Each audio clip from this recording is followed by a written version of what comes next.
So getting to item level 900 is not as hard as it may seem. It may feel that way right now, because if you're sat there in the early to mid 400s and things seem to be slowing down, then I totally get that, because that was how I felt when I started looking into good ways of actually progressing my gear much quicker. So the key here is just about focusing your energies on specific things and doing the right things, as opposed to just randomly doing things and hoping that they work. You're probably doing like chaos dungeons and guardian raids and things basic like that, and trying to use those resources to push forward. And while they're necessary and it's a really great thing to do, there's a lot more that you can do, and a lot easier in a lot shorter space of time. Things like your chaos dungeons, your guardian raids, they're locked by time. You can only do so many per day, and there's a limit to what you can get out of those. And while the things I'm going to describe are not necessarily limitless, you do get a lot of resources, and it should be ample to get you from wherever you are in the mid to early 400s right up to 900 with no problem. So the main core of this guide is islands. Now, if you are aware of islands, you've done them, and you're not there, then I mean, I don't know what you're doing, but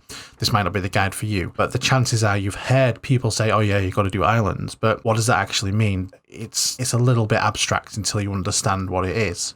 Now, after I've talked about the islands, I'm going to talk about the other little ways that you can just get you can just like squeeze a little bit more out of the game just to get you those extra resources that you need. So what are islands? These are islands, and you probably realize that. You're under no disillusion as to what an island is. Everybody knows what an island is. But in this context, what are they? So islands are places you can visit and do quests. That's it. That's the long and short of it. The quests have a very the quests are somewhat limited in scope. You don't have a long quest line like you do in the main story. These have a start and an end, and some of them are short and some of them are a little bit longer, but they do reward a lot of resources, and this is the key. Now, the way I'm going to structure this is based on not necessarily the route that I did, but the things that I took away from this, the learnings, and I've reordered them in a way that's a little bit more optimal. I found that there was times when I was going on quests and then having to leave the quest and go do another task, and finding that I came up against some hurdle which I had to then overcome by doing something else. And so now I've reordered these things in the most optimal way forward. So, without further ado, let's begin. So the journey starts on Freedom Isle, and you can just search for these in the search bar there, and it'll show you exactly where it is. It'll flash up, right? So this is where we need to be. Now, this is an island, but when you arrive there, it's actually a ship. So don't misunderstand the expression island. Ships can be islands. There are other places which are described as islands, but they're not. So the reason that we're going to go here first is because we need pirate coins. Now, if you happen to have 16,500 pirate coins already, you can skip this part. There's no need for you to come here and do this. However, if you do not have pirate coins, then you're going to need them. On this particular island, there's two quests. There's one here in the tavern, and you end up running around, picking up ingredients, making some food of some description, and shuttling it around. And it's located and isolated to this island. There's another quest up here where you have to go and tear down wanted posters for this chap. And that's it. And you do get a lot of coins. You get about 16,500 there or thereabouts. I can't remember exactly the number, but the number you're aiming for is 16,500. Now, if you finish this quest and you don't have 16,500, what I suggest doing is looking at your welcome challenges. There's this number 52, upgrade your ship. It rewards you 5 of these chests, which you can get all of these coins in. So what I would recommend doing in this particular case is using some of these coins, and I suggest getting some sun coins and trading them at the merchant ship that is in every single dock around every single port in every single continent. You can change one of these sun coins for 20 pirate coins, so you can easily get the extra 500 or so that you may need to get to that 16,500 mark that we need. And once you have the coins, we need to come over to this place, Pato. Again, this is an island, but it's a boat. It's a big boat, and you want to come into the island and then onto ship deck, which is the higher deck here. Now, on this deck, you're going to have 3 places to go. You're going to come to this guy here. This is the Hunter Igran, and this is where you will spend your pirate coins. So what you want to do is you want to spend this on a particular song. So the song that you're buying is Song of Resonance. So this is something that you're going to need for the quests further down the road. The next place you're going to come is here. There's a small table, and it's covered in very small creatures, fairies, pixies, I'm not exactly sure, but they will ask you to do some mundane quests. You basically dance around a little bit, and this will earn you an emote, which is /sway, S-W-A-Y, and you're going to need that for one of the quests as well. And then finally, on this side of the boat, there's a bar, and there's a guy called Matthias, I'm not sure. I'm going to call him Matt. So you can go get the quest there, and this quest will take you to the Glacier Isle. Now, this is not necessarily the first quest that we're going to do, but it is one of the early quests that we're going to do. Now, the reason I say it's not the first quest we're going to do is because we need to look here. So we actually want to be doing the Lullaby Island quest as a priority. Now, what I mean by a priority is that, let me explain how this works. So our end goal is to get another song, and let me show you the song that we need. So we're actually looking to obtain this Forest's Minuet. So we need that for a quest.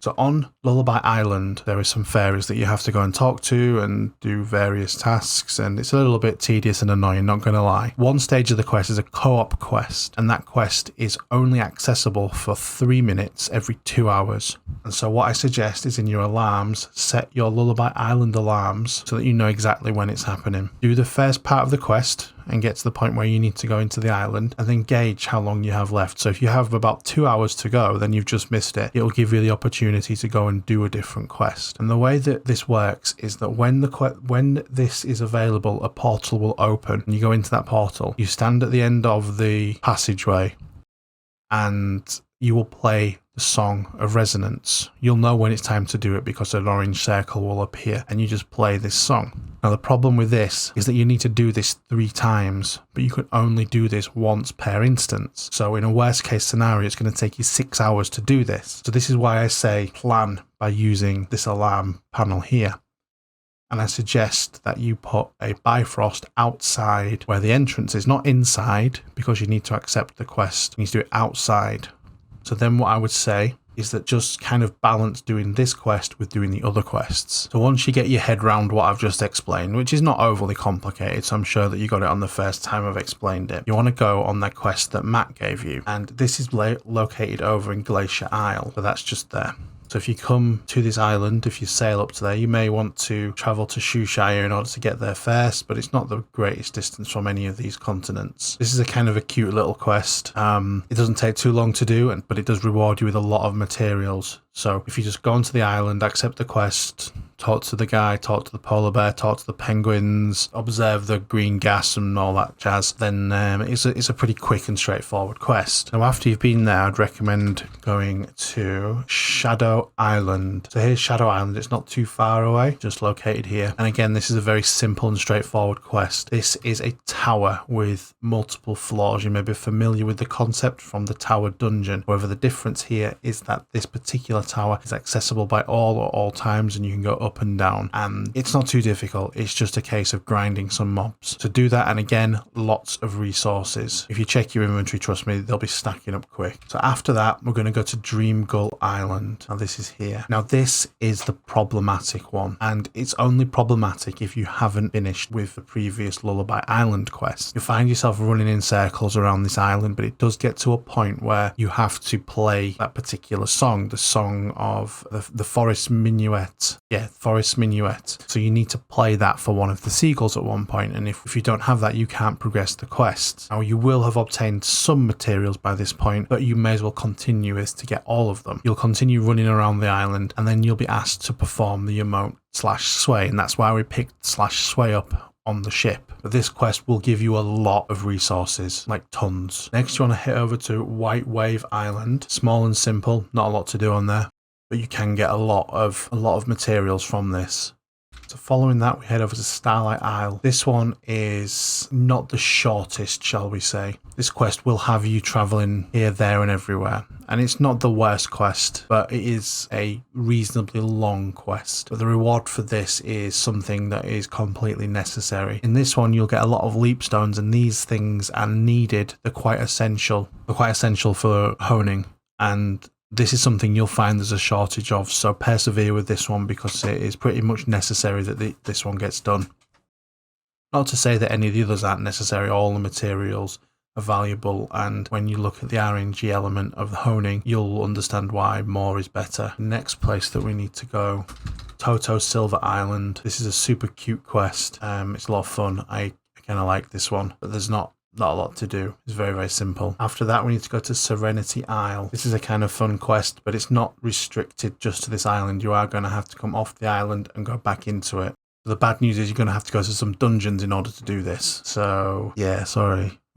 but it's something that's necessary. And then finally, you want to be going to Phantasm Island. So this is north of Rohendel, so I would recommend getting the boat across, like the ferry across here, as opposed to like sailing yourself and then sailing up around to the island. Now I hate this one because I hate fishing. This is a fishing related quest and I do not like fishing in games. I think it's a stupid mechanic. I know that a lot of people like it and are going to hate on me for it, but I mean, like, wow, okay. Anyway, all you have to do is get this raft across to here and then do the quests up here and then you're done. And so once you're done, you don't need to wait for the raft back. You can just use Song of Escape to get back out. But that particular quest will also give you a lot of materials. So I mean, they're all worth doing. I would recommend doing all of these. So when you have all of these materials, if you look in your bag, you'll see you have a lot. You just want to go to your favorite city, probably in North Vern, in Vern Castle, where you can upgrade your gear at this place here, the gear honing. So the gear honing for the most part is very simple and straightforward. It just comes down to RNG. There's not a lot else to it. You may get lucky, you may not. The chances are that you're going to fail some, but don't let that get you down. You may fail 4 upgrades in a row. That's possible. You know, that's just the way that random works. If something has a 99% chance of success, you could still fail 10 times in a row, in theory, because that's just the way that random works. It's unlikely, I get that, but it's possible. So you just need to persevere, just upgrade everything and then hone it one after another. That's the process I went through. When you get to level 14 on all of your gear, going from 14 to 15 is the hardest one, and you stand to lose the most materials. So when it comes to upgrading, you may want to consider adding some Star's Breath. You can add a maximum of 20, giving you a plus 40% chance of success. Now this will give you only a maximum of 90%, or you can't get 100% success by just using Star's Breath, but it will increase your chance of success and reduce the amount of materials that you use. Now this is down to you as to whether you want to use these or not. You can use Mari's secret shop in order to buy these. They're quite, I won't say they're cheap. Nothing's cheap in this game when you're spending money, but if you have some crystals, then you may want to choose to spend these. You're probably not at the stage where you have a load of gold, unless you've bought it, of course, but also you can buy from the marketplace. They're about 30 gold a piece, and each one gives you 2% increased chance of success. So you need to decide the balance for you. You need to decide whether your time's worth more or your money's worth more. This could mean the gold that you're spending, the gold that you're earning in game, however you come about it. Personally, I didn't use a whole load on them. I managed to get some from a cube dungeon, which was really helpful. So if you are in a position to be able to do things like the cube dungeon, then that's going to help you out, be able to get these through there. Also, these are available on your daily Una's tasks, so if you want to try and grab some that way, then you can do that, but just bearing in mind they only give you 2% each one. Now, if you're running short of upgrade materials, there's a couple of places that you can go in order to get more. So the first one is in the Chaos Dungeons, and I don't mean the ones that you pick up in there. You'll pick up a lot of these perception shards if you go into the dungeon and grind them after you've used your energy. You can then speak to this merchant and you can exchange a limited number of these shards. So for example, if you need more Guardian Stones, 15 of these perception shards will get you 10 Guardian Stones. So as a maximum, you can obtain an additional 750 Guardian Stones per week from this vendor and an extra 250 Destruction Stones. And you have your Leap Stones where you can have an extra 20 and your Harmony Shard pouches where they come in 1,500. So 7,500 extra Harmony Shards if you need them. You just need to spend a little bit of time grinding the Chaos Dungeons to get these. Now don't worry about it being a weekly thing, because the reality of the situation is you're probably only going to do this once, because you should get up to the higher level before the reset, and you won't need any more of these. If you're lucky enough to come at the time where it's close to the reset, say if you're watching this on a Wednesday and can take advantage of this, and then on the Thursday after reset you can do more, then that's less of a stress for you. Of course, we have the Guardian raids as well as a source of Destruction Stones and Leap Stones. And then if you're in a guild and your guild has been focusing on the correct things, then you'll have this bloodstone exchange. So again, this is a weekly vendor where you can buy various items. So as an example, we have the destruction stone fragments. You can have a maximum of 2 of these per week, and these will give you 20 pego. So you can get an extra 40 from there, and depending on the size of the guild, you can get another 80, or if it's an even bigger guild, then you can get an extra 120 on top of that. So you can buy all 3 of those. It's the same for the Guardian Stones and the Harmony Leap Stones. They're all tiered based on the guild's research, essentially. So that's another one to grab. Now there's one last place that I can remember that you can get these from. So this is the Travelling Merchant Ship. If you go here, this is where you can obtain pirate coins, but also you've got some destruction stones and guardian stones and harmony shards. You can't get the leap stones from here, sadly, but you can get the other materials. And you use pirate coins for these. So you've got 300 limit on that one, 900 limit on this one, and they're not too expensive in terms of pirate coins. So you could easily buy those out if you've got a few of these coins. The other places that you can get these are through the gear upgrade. So pay attention to your gear upgrade welcome challenges. Make sure you're completing those as you go. As you can see, there's lots there. I missed out this one, which I'm kind of kicking myself at, but it's just me wanting to do the Abyssal Dungeons with my guild. I should have just done it solo, basically. So that should bring you up to item level 600. Now, when you get to 600, it allows you access to Yorn. So you want to come over to Yorn and do the quest line. The quest line will take you a good morning or a good afternoon to complete. If you're focused on it and you just want to grind it out, then you can do it pretty quick. If you want to take your time, then it might take you the day. Down to you as to how you play and what you want to do and how you want to achieve the things you want to achieve. And the reason they want to do the quest line in Yorn is because that is one of the prerequisites for going into the Chaos Dungeons in Yorn. The Yorn Chaos Dungeons, they will give you item level 802. So as soon as you've done that quest line, you want to jump straight into the Chaos Dungeons and hope that you get the 6 drops that you need. You've got 2 opportunities to do it, and I got 5 out of the 6 on my first instance. And so I just used the marketplace to grab the very, very last one. You need to come over to the auction house to do this and pick the item that you're missing and then choose the item that you're after. I'd probably filter here and say 802 in the bottom one and 802 in the top one. Hit search and it'll give you all of the ones that you can use, and then it's just a case of choosing the item which is most suitable for you. So you could go for one that costs you 9 gold coins. You will need to have one of those, I think they're called Fions. Yeah, Fions. You'll need to use one of those in order to buy that. So when you've got all of your gear, you should have actually acquired a lot of these Guardian Stones and Life Leap Stones throughout the Yorn quest line. And this should give you near enough sufficient to be able to upgrade to level 5, which will give you the 900 gear score. So all in all, that should get you there. You may fall slightly short on the materials. Just depends on how your luck rolls, basically. But if you are so inclined to do so, then you can also buy the materials off the marketplace. I'm not overly excited about doing that personally, but everyone's different. Everybody has a different amount of income, so it's up to you how you want to spend your money. But if you want to really push this, then these are available for you, so you can buy all of these for however often and however frequently you wish to swipe your credit card. But if you're keeping it free, then you may have to wait till the reset if you've literally exhausted every other avenue of resources, basically. So moving forward, you're going to want to push your gear to higher and higher levels. I'm going to look at the different things and considerations that we need to take in order to get to the tier 3 gear. That will be a different video. So if you found this useful, then hit that like button. If you are looking forward to or interested in finding out how to get to tier 3, then hit that subscribe button, and I will see you in the next one.